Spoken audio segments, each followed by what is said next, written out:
So Chapter 10 covers the origin and diversification of living organisms.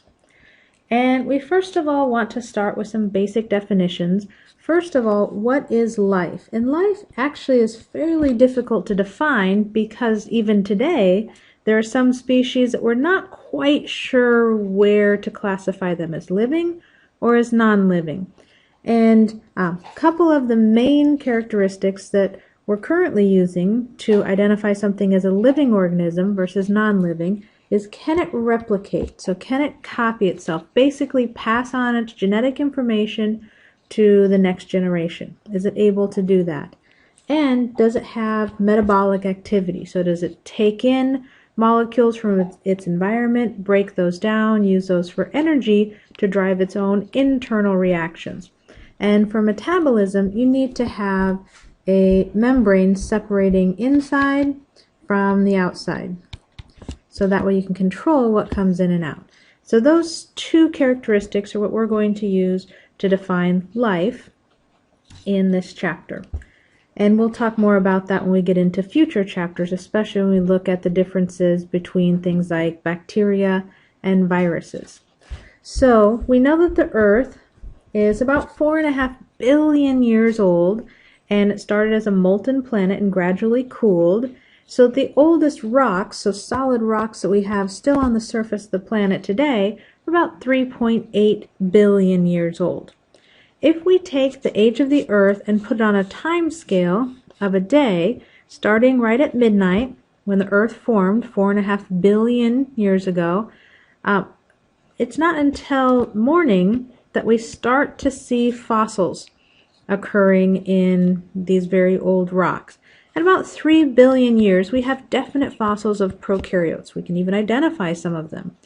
But until a little past noon, that's all we see are prokaryotic organisms. So single-celled, basically just have genetic information inside a phospholipid bilayer. So very, very simple organisms.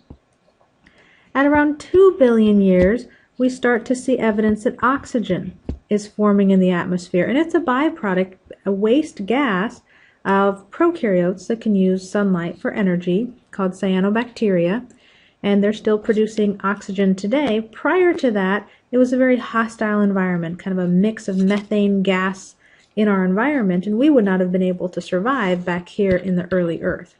About 2 billion years ago, we start to see oxygen levels building up. We also find the oldest fossils of eukaryotic organisms. So remember, eukaryotes have a membrane around their DNA forming the nucleus, and they have other structures like the rough ER, the smooth ER. They accumulated those kind of gradually over time at the beginning. At about 1 billion years ago, we start to see multicellular life. So all of this time from morning here until afternoon, it was just single-celled living organisms. Nothing more than a single cell as far as living organisms go. The width of the band indicates that the numbers of those single cells are increasing, so more different types and more of them. However, we don't see multicellular organisms until that billion years. Then those multicellular organisms continue to increase in number and type, starting with things very simple like sponges, maybe some kind of primitive single-cell plants clumping together and forming multicellular primitive types of plants, gradually going up through things like flowering plants. We'll talk about those later in the semester, animals that we would recognize, and just a couple seconds before midnight, humans appear in the fossil record. So for most of that time that Earth has been here and supporting life, humans haven't been here for very much of it at all.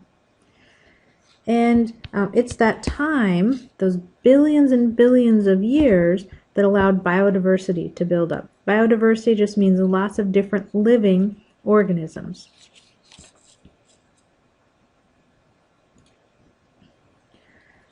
Looking at how life would have originally started, so that's the kind of critical step. Once we have a living organism, like a primitive prokaryote, it's very easy to use evolution to cause it to evolve, face different environmental conditions, and change gradually over time. But how does it start? How does that first cell form? Well, in 53, a couple of gentlemen, Miller and Urey, did an experiment where they recreated Earth's early atmosphere in test tubes. So they had a setup like this, where it was heat, they had electrical charges because the moon was much closer at the time, greater ocean tides.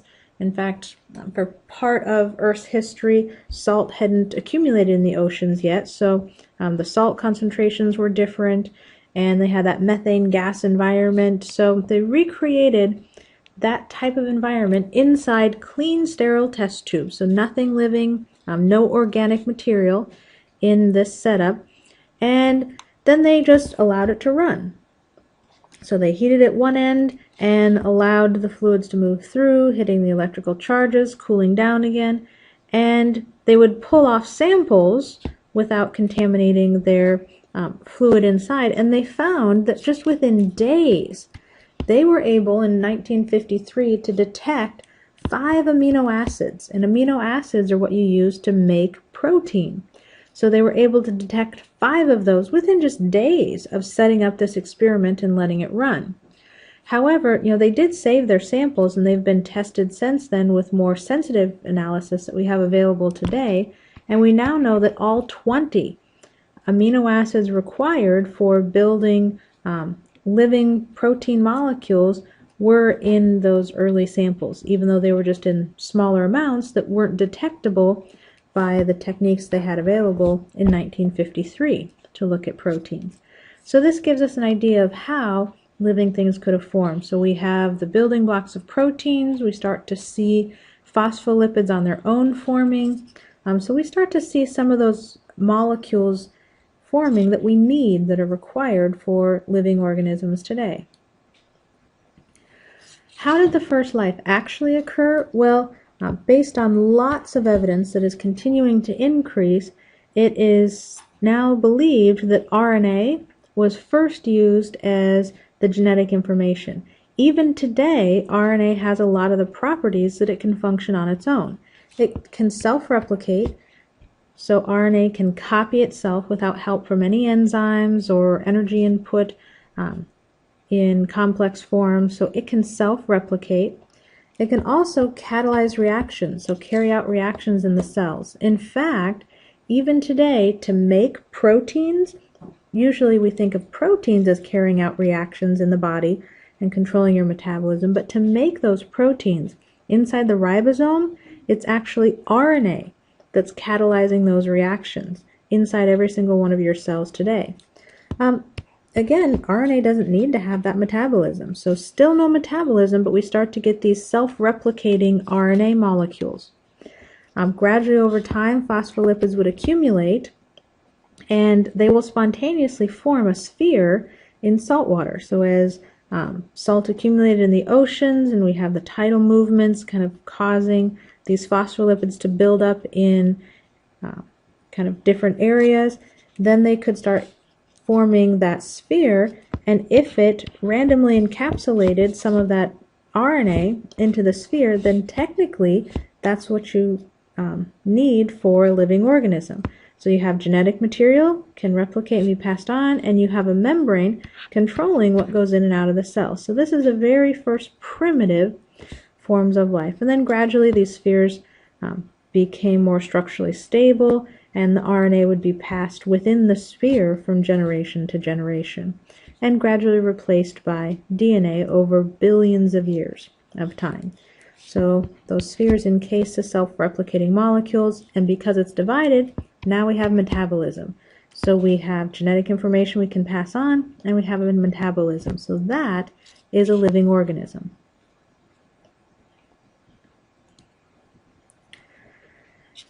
Kind of fast forwarding till today, when we have lots of different species, now our problem is, how do we define that? How do we explain what a species is, and where do we draw those lines and cut off between one species and another? The idea of a species is it identifies different kinds or different types of organisms. And for a while this was very confusing until we developed the biological species concept. And the biological species concept defines species, or different kinds of organisms, based on populations which can interbreed in natural conditions. So some things can breed in zoos or in captivity, but they would never do that in a natural environment. We'll talk about some examples. So a species is, any population which can breed and produce viable, fertile offspring in natural conditions. So what are some examples of species? How about Gates and Winfrey? Well, I don't think these two would ever reproduce, but they're the same species. Technically, they could have when they were a bit younger. What about these two flowers? We've got the Persian buttercup and the pink rose. In this photograph, they look almost the same. In fact, if I just showed you the buttercup, you might think it was a picture of a rose. So these are nearly the same in kind of their appearance, but could they interbreed? Could pollen from a rose fertilize the buttercup and vice versa? How about the orangutan and this golden tamarin? They look very similar, but could they interbreed? If they can, in wild populations and have offspring that survive, then technically they're the same species. If they can't, then they're separate species. So again, what makes a species? It has to be a population in an area that can interbreed with one another, so produce offspring, and it has to be under natural conditions. So even though we can do lots of things in captivity, like this zorse over here, which is a hybrid between a zebra and a horse, this zorse would not survive in the wild. It doesn't have the right color patterns to fit in with the zebra herd and blend in well enough that it wouldn't be attacked by lions. Perhaps the other gender of the zebra species wouldn't find this particular zorse attractive because it looks different. Same thing with horses. It wouldn't fit in well with horses, wouldn't be able to blend in with the horse group to escape predators, and may not be a viable partner during reproduction. So other horses may not choose to mate with it. So it's got lots of issues, and this could only survive in captivity.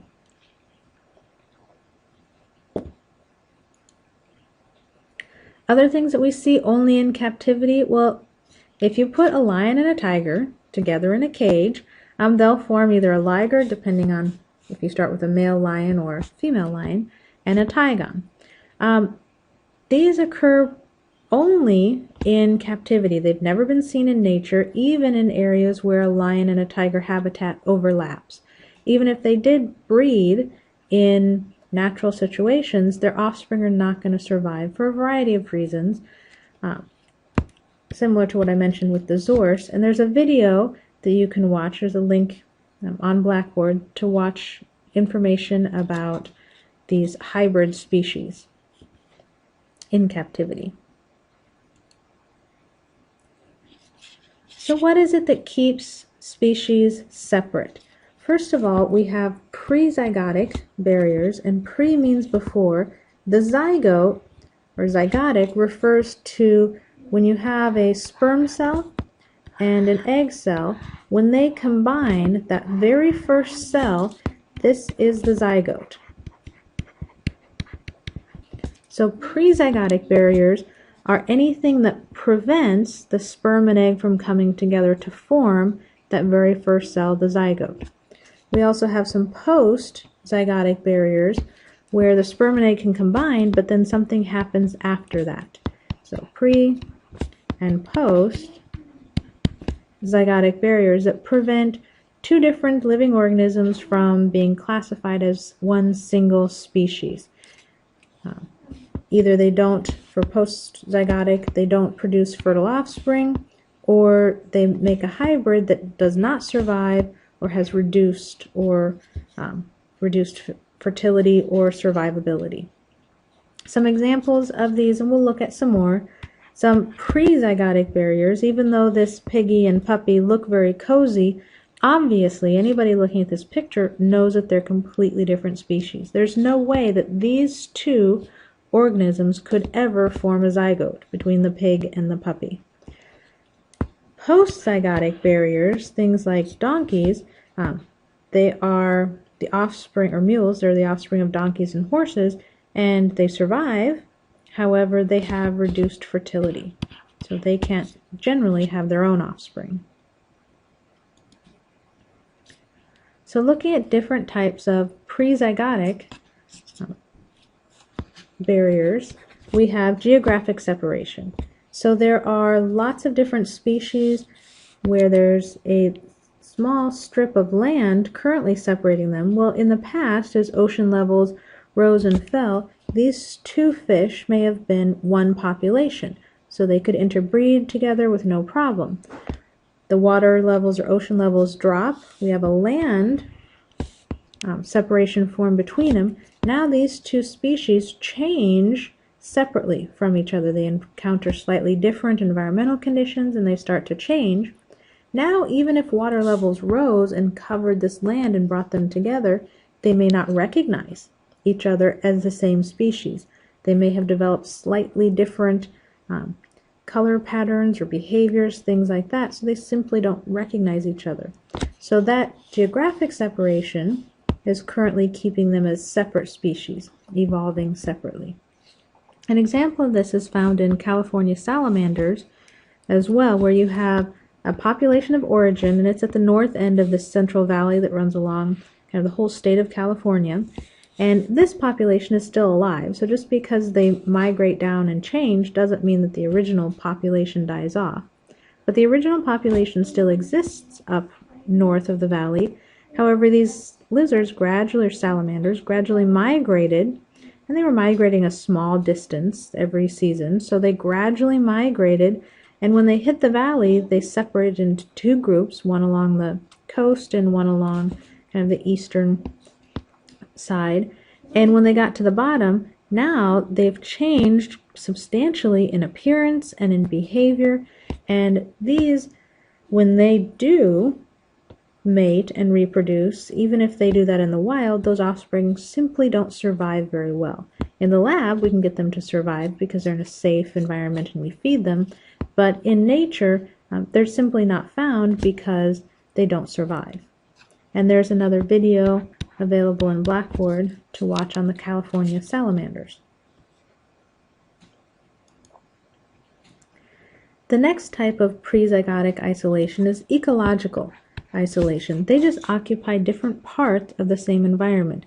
This is common in insects, so we have this beetle along the ground and a beetle in the tree, and this beetle may never crawl into the tree and this one may never crawl onto the ground, and because they're living in two separate regions, even at the same spot, they're never going to cross paths to reproduce. Temporal isolation, they just have a different mating season, or the timing is different. This occurs a lot in flowers. So some flowers that bloom early in the spring, they're never going to be able to cross-pollinate with something that blooms in early fall because the pollen's not around at the same time. Even if in the greenhouse, we could hybridize them. If they have different timing, so maybe we have a lizard that's active during the day and one that's active at night. These two, even if they could reproduce, they're just simply not going to cross paths, and so they're not going to reproduce in the wild. Perhaps they would if we put them together in one aquarium in kind of a caged condition, then they might reproduce. But in natural populations, they would never cross paths, so they never reproduce. The next prezygotic factor keeping species separate is behavioral isolation. If we have a population of birds that get separated for a period of time and then put back together, if one of them develops a slightly different song, they may not recognize each other or may not consider the other one as a mate, so there's no attraction. And lots of animals have very, very defined mating rituals and dances and songs that have to be performed to attract a mate. If that has changed slightly in a group, even of the same species, then they're going to stop mating, stop reproducing with one another. And they'll gradually, over time, continue to change separately from each other. We also have mechanical isolation. Again, this is prezygotic, where they're not physically compatible. And this is common in insects, where insects have very interesting shapes for their reproductive organs. And In fact, humans are quite tame when it comes to their reproductive organs. Lots of other species have hooks and barbs and clamps and cement and shovels and detachable penises and all kinds of interesting things to help ensure that the sperm from one male stays with the female. Not always guaranteed, but there's all kinds of very interesting reproductive structures, and if that structure has changed slightly, then the two organisms may not be able to reproduce. Another type of physical incompatibility would be size. So this is a Shih Tzu and this is a St. Bernard, and these two would probably never be able to successfully have offspring. Even though we recognize them both as dogs, one is so enormous compared to the other that if we had a female Shih Tzu and a male St. Bernard, even if he could reproduce with her, she's just not big enough to carry the offspring to term. If we switch it and we have a female St. Bernard and a male Shih Tzu, well, I just don't think that he could successfully reproduce with the female unless he had a stepladder or some human assistance. Another form of prezygotic separation is the gamete isolation. So this is where the sperm and egg don't fuse. Everything else goes okay, so we're in the same spot at the same time, we recognize each other as a potential mate and fit together mechanically. However, there's a lot of chemical signaling that goes on between the egg and the sperm, and the egg can actually reject sperm cells and the sperm may not recognize the egg. So if these chemical molecular signals have changed just slightly in one organism or the other, then they're not going to recognize each other. They'll never fuse and never produce that zygote. Now moving on to post-zygotic, so this is after we've successfully fused the egg and sperm and we have a zygote. Zygotes can develop normally, or sometimes they won't develop to full term, but if they do develop, they'll form a hybrid, and hybrids frequently are inviable, so they never survive development, or they're infertile. Example of that I mentioned earlier, if you cross a horse and a donkey, you get a mule, and mules are very strong, hardy animals with great characteristics, but they're generally sterile, infertile. They can't have their own offspring, and that's what keeps the horse and donkey as separate species.